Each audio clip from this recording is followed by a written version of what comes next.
চিন্তা করি পাকিস্তান যদি ওই পাশে কাশ্মীরে খেয়ে দেয় আর আমরা যদি 7 সিস্টার খেয়ে দেই তো ভারতে তখন কি হবে? তাহলে আর কি হবে? ভারতের যে আর বাকি মানুষ রয়েছে তারা তোমার পোঙার ভেতর বাস ঢুকিয়ে তারা ওই বাস ধরে বসে থাকবে।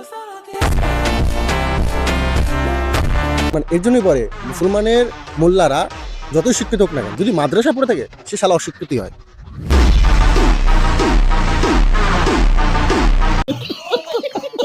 সত্যি কথা বলতে এদের কপাল ভালো, কারণ এদের ভিডিও বাংলায় বানায় তো। যদি এর ভিডিও হিন্দিতে বানাতো ঠিক আছে, আর যদি এই ভিডিও যোগী আদিত্যনাথের কাছে যেত না, তাহলে পুঙার ভেতর বাস ঢুকে না ওখানে গিয়ে রাখতো।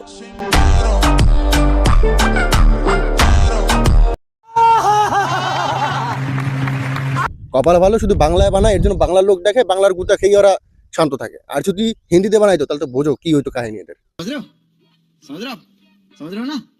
সত্যি কথা বলতে না, বাংলাদেশ সোনার বাংলা ছিল এক সময়, কিন্তু এখন এই যে টেকনোলজি এসে না, এই কিছু মোল্লা চোদা ঠিক আছে, তারা এমন উপদ্রব শুরু করছে না, এই দেশটারে পুরো বাংলাদেশ বানাইয়া একেবারে পুরো শেষ করে দেবে।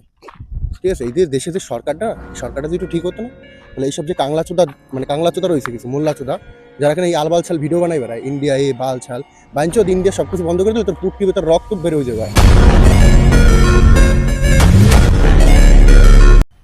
মজা আয়া। সত্যি কথা বলতে সত্যি এরকম কোনো নলেজ নাই, টেকনোলজি নাই, কোনো কিছু নেই। এরা কবে যে কথা বলে এটাই বুঝতে পারছি না। ঠিক আছে, এরা কি মুখ দিয়ে কথা বলে না পদ দিয়ে কথা বলে? তাহলে এরকম নলেজ রাখা দরকার। মানে ইন্ডিয়ার সাথে এরকম কথা বলতে আসে, মানে ভালো ভালো দেশ, মানে ইউএস আমেরিকা, এরা আবার কোনো সময় বলে না এইসব উল্টাপাল্টা কথা। গুড মর্নিং কনের কোন মানে আলবাল ছাল মোল্লা বাড়া বোকা চোদা ওখানে বসে উল্টাপাল্টা মানে জ্ঞান ছাড়ে, বাড়া এই করে নেবো সেভেন সিস্টার, তুই পুটকি ছেড়ে নেবে বাড়া। তারা তোরা পারিস তোকে মানে পুটকি ছেড়ে, নিজেদের পুটকি নিজেরা ছেড়ে দিবি বাড়া। গুড মর্নিং এছাড়া কি করবো?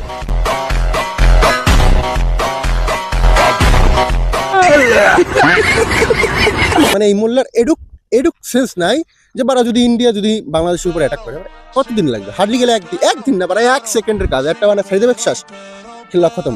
বারা তাও লাফালাফি করে এরা, ইয়াগো কাছে কিছু নেই, বারা কোনো মিছিল নেই, বাল নাই, সাল নাই, কিচ্ছু নেই, তারপরে তো লাফালাফি করে এরা।